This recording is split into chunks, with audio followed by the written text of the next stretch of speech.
इस संसार में मनुष्य का सबसे बड़ा मित्र कौन है? हर मनुष्य को यह जानना चाहिए कि उसका वास्तविक मित्र कौन है और कौन वास्तव में उसका शत्रु है।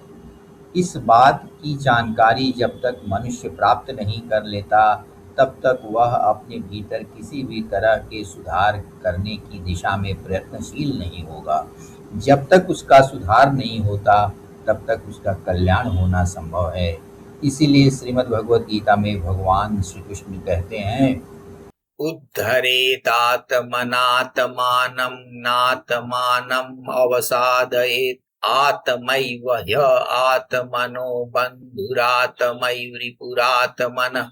मनुष्य को चाहिए कि वह अपने द्वारा अपना उद्धार करे और अपना पतन न करे, क्योंकि यह आत्मा ही आत्मा का मित्र है और यह आत्मा ही आत्मा का शत्रु है। भगवान यहाँ बताना चाहते हैं कि जीव अज्ञान बस अनादिकाल से दुखमय संसार में भटक रहा है, नाना प्रकार के दुख झेल रहा है और कष्टों को सहने के बाद भी यदि वह सचेत नहीं होता है तो उसकी आत्मा ही उसके लिए शत्रु बन जाती है। भगवान ने कृपा करके जीव को मनुष्य का स्वरूप प्रदान किया है, मनुष्य का शरीर प्रदान किया है, जिससे वह साधना के मार्ग पर चलते हुए अपना कल्याण कर सकता है। परंतु जो मनुष्य इस कार्य को करने में असमर्थ है, अर्थात अपनी अज्ञानता, मोह और अहंकार की वजह से साधना का मार्ग नहीं अपनाता,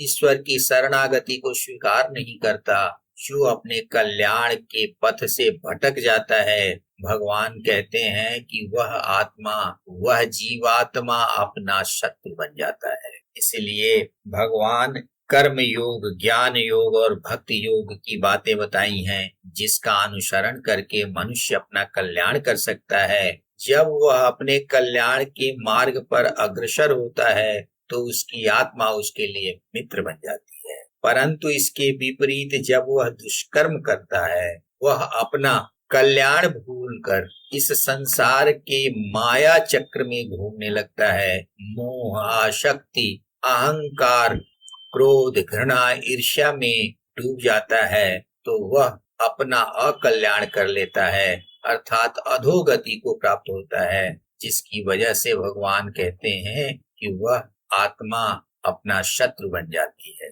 सचमुच अगर देखा जाए तो कोई भी मनुष्य किसी की पारमार्थिक हानि नहीं कर सकता, लेकिन यदि मनुष्य स्वयं सचेत नहीं है तो वह अपनी हानि स्वयं ही कर लेता है। इसलिए भगवान ने कहा है, मनुष्य स्वयं ही अपना कल्याण कर सकता है या अकल्याण कर सकता है। इस प्रकार उसकी ही आत्मा उसका मित्र बन जाती है या उसका शत्रु बनती है। जय श्री कृष्ण।